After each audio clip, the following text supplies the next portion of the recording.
हम घर से निकले हैं तो वापस आए हैं तो पानी पानी वो निकाल रहे थे लोगों को। हम इधर 6 लोग रह रहे हैं इस खेमे में। अल्लाह का शुक्र है 6 साल में भी रखे, ये तो बस वही जानता है। अल्लाह कहता है ना कि मैं दे के भी आजमाता हूँ, मैं लेके भी आजमाता हूँ। बिल्कुल। कुछ हुकूमत की नाअहली, कुछ उनकी तरफ से मिसमैनेजमेंट कुछ है? अभी तक तो किसी ने पूछा भी नहीं है भी क्या हाल है, कहाँ रह रहे हो। ये तो खिदमत वालों की मेहरबानी है जिन्होंने रखा हमें। तो हुकूमत ने कुछ नहीं पूछा अभी तक। वो किराए का मकान है और रहने के लिए सामान भी नहीं है। बच्चा जिंदगी है वो तो जीना है, जीना तो है। हाँ इंशाल्लाह। किसी से कोई शिकवा नहीं, किसी से क्या शिकवा है, बस जो अल्लाह की मर्जी। बारिश के नीचे, इसके नीचे रहना कोई आसान तो नहीं है। बस जी मजबूरी, आप रहना तो है, कहीं ना कहीं रहना तो है। मरियम नवाज साहिबा और पंजाब हुकूमत की तरफ से तो ये दावे हैं जी कि सैलाब मुतासरीन को हमने तनहा नहीं छोड़ा, हम साथ हैं। देख लो जी आपके सामने ये सब कुछ, कौन हमारे साथ है या कोई भी है या कौन भी है, या जिसने हमें उठाया है या बना दिया या जगह दिया रहने के लिए वो। अस्सलाम वालेकुम जी, आप देख रहे हैं टीवी टुडे और मैं हूं आपका मेज़बान राहिल मुआविया। नाज़रीन, सैलाब से जूं पानी उतर रहा है उसकी तबाहकारियां वाज़े हो रही हैं, नुकसान के तखमीने लगाए जा रहे हैं। लेकिन बहरकैफ हमारे लिए जो सबसे तकलीफ़देह बात है, फसलों का नुकसान भी एक तरफ, घरों का नुकसान भी एक तरफ, सारी चीज़ें एक तरफ, लेकिन जो हमारे भाई बेघर हुए हैं और उनको अपने घर छोड़ के उनकी एक जो तर्ज़ ज़िंदगी है उसमें लम्हे में तब्दीली आई है, ये बड़ी तकलीफदेह है। वो लोग के जो अपने घर बल्कि अपनी जन्नत में रहते थे, करोड़ों रुपए लगा के, सारे ज़िंदगी की इन्वेस्ट लगा के घर बनाते थे, आज वो सैलाब बुर्द है। और आज मेरे ये दोस्त, मेरे ये लोग ऐसे घरों में, ऐसी बस्तियों में, ऐसे खेमों में रहने पे मजबूर है जहाँ सूरज और बारिश के दरमियान सिर्फ ये एक चादर है। क्या हाल है जी? अल्हम्दुलिल्लाह। कहाँ से हैं? अल मंजूर गार्डन से। मंजूर गार्डन। हाँ जी। तो खुद घर बनाया था? घर तो अभी बनाया नहीं, प्लाट ही ले सका हूँ, लेकिन किराए पर रहता था साथ ही प्लाट के। तो वो जो सामान था वो सारा पानी आ गया। पानी आ गया। कैसे आया, कब आया, आपको पता नहीं चला? नहीं, पता नहीं चला हमें, बस कश्तियों से निकाल रहे थे तो फिर हम भी साथ। कितने लोग हैं, कौन कौन लोग उस खेमे में रह रहे हैं? बच्चे और एक मेरा बेटा शादीशुदा है, वो 2 बच्चे हैं उसके, वो मियाँ बीवी उस खेमे में रहते हैं और हम इधर 6 लोग इधर रहते हैं जो छोटे बच्चे हैं, बीवी बच्चे को साथ। हाँ जी। सारी जिंदगी लगाई होगी, प्लाट लिया, फिर अभी वहाँ रह रहे हैं प्लाट के बिल्कुल किनारे पे कि दोबारा अल्लाह पैसे देगा, यहाँ घर बनाऊंगा, और फिर अचानक से एकदम सारा मंजर बदल गया। कैसा लग रहा है? बस उसने क्या करना है, कैसे करना है, किसको कैसे रखना है कोई जानता। हाँ, ये तो अल्लाह की तरफ से एक आजमाइश हो गई जिसमें आपकी आंखों में आंसू हैं, लेकिन आप फिर भी अल्लाह का शुक्र अदा कर रहे हैं। ये अल्लाह का और आपका रिश्ता है। लेकिन देखे अब, और खाना दे रहे हैं, 3 टाइम का सामान दे रहे हैं, मेडिकल सहूलत है, बच्चे स्कूल जा रहे हैं, प्ले ग्राउंड बनाए उन लोगों ने हमारे लिए, तो ये सब ये कर रहे हैं। नहीं पूछा? हाँ, नहीं पूछा, किसी से नहीं पूछा। कितना को नुकसान हुआ है आपका? मेरा तो मकान था ही नहीं, बनना ही नहीं था, लेकिन मेरा सामान जो घर का था वो पूरा खराब हो गया।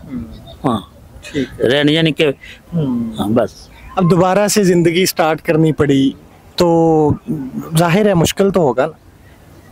इंशाल्लाह करनी तो है फिर जितना। ठीक है। हाँ जी। किसी को कोई पैगाम तो यही है कि हुकूमत यही कर दे हमारे लिए कि कोई नुकसान पूरे कर दे, को रहने के मरासम बना दें या मकान वगैरह इंजीनियर से चेक करवा दें कि रहने के काबिल भी रहे हैं कि नहीं रहे। ठीक बात। बस यही पैगाम हुकूमत से रिक्वेस्ट भी है, और कोई भी नहीं, गिला नहीं है किसी पे ऊपर, ना हुकूमत के ऊपर गिला है, ना ही हुकूमत की मर्जी थी ये हो जाए, ये तो अल्लाह की करनी थी। लेकिन ये कर दें हमारे साथ, इंजीनियर वगैरह लेकर मकानों को चेक करवा दें कि रहने के काबिल हैं, कि हम जब रहना जाएं तो वो मकान ही ना गिर जाए। ऐसा लग रहा है एक तरफ अपनी जन्नत, जैसा भी हो इंसान का घर, माड़ा हो जो भी हो, लेकिन उसकी जन्नत होती है, वो छोड़ के बाद में ऐसे खेमों में आके रहना, तो जिंदगी में तो बिल्कुल एक तब्दीली आ जाती है। बहुत बड़ी तब्दीली आई है कि उधर बच्चे सुकून और आराइश से रह रहे थे, चाहे किराए पे ही रह रहे थे, लेकिन क्या सुकून पूरा था, सहूलतें पूरी थी। तो इधर बस खाना पीना जो वो मिल रहा है और बारिश भी हो रही है, सब कुछ भी हो रहा है, मौसम भी खराब होता है, लेकिन रह रहे हैं। अगर बारिश हो तो ये तो मतलब मुझे ये बताएं कि जिस सोसाइटी में आप रहते थे, आपको पता नहीं था कि ये तो रावी के बिल्कुल किनारे पे है, ये रावी के बेड के अंदर है, या किसी ने आपको बताया कि ये इस ऐसी सोसाइटी में नहीं जाना या इस तरह का कुछ? नहीं, ये कुछ भी नहीं, हमें तो ये मतलब तो चेक किया सारा, तो वो कह रहे हैं कि ये हमारे रजिस्टर्ड ज़मीन है, और अभी तक भी वो यही उनका कहना है कि ये हमारी रजिस्टर्ड ज़मीन है। वो बन वगैरह का भी कुछ सुना है कि वो बनेगा, तो वो कह रहा है कि हम फिर भी दूर है, यानी कि वो 1.5 किलोमीटर दरिया से ले रहे हैं ना बनने के लिए, लेकिन वो कह रहे हैं कि हमारा रजिस्टर्ड है, ये इसमें कोई धोखा नहीं है, कोई फ्रॉड नहीं है, कोई कुछ नहीं है, तो ये जगह यानी कि हमारी मलकियत है। ठीक है। हाँ, यानी कि आप समझते हैं कि आपने जहां इन्वेस्ट किया, आपने तो हुकूमत के एनओसी को देख कर इन्वेस्ट किया? जी, हुकूमत ने जो उस सोसाइटी को एनओसी दिया हुआ है। एनओसी तो हमने नहीं देखी, झूठ नहीं बोलना चाहिए और झूठ बोलना भी गुनाह है। तो ये जो डीलर हजरात बैठे हुए हैं, मालिक जिनसे गुफ्तगू वगैरह लेने के लिए, वो हमारे कुछ कार दोस्त पहले भी बनाए उधर बैठे हुए हैं, तो ये सारा मामला इसी एक दूसरे को देखकर ही हुआ है। उन्होंने वैसे आपको छोटी दी? फिर छोटी दी है बिल्कुल हमें कि ये रजिस्टर्ड जगह, इसमें कोई फ्रॉड नहीं है। ठीक। अब भी वो यही कह रहे हैं कि कोई फ्रॉड नहीं है, और सारे मुतमैन, यानी कि क्या करेंगे लोग?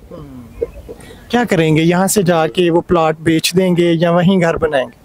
देखिए जी, इतनी तो गुंजाइश ही नहीं कि वो बेचा जाए और फिर खरीदा जाए, ये तो हो सकता ही नहीं। सारी जिंदगी की कमाई है, बस ये तो हो सकता ही नहीं। अब दोबारा के चांस मिलेगा बहुत मुश्किल है, और उम्र भी इतनी हो गई है कि इसके बाद करेंगे क्या।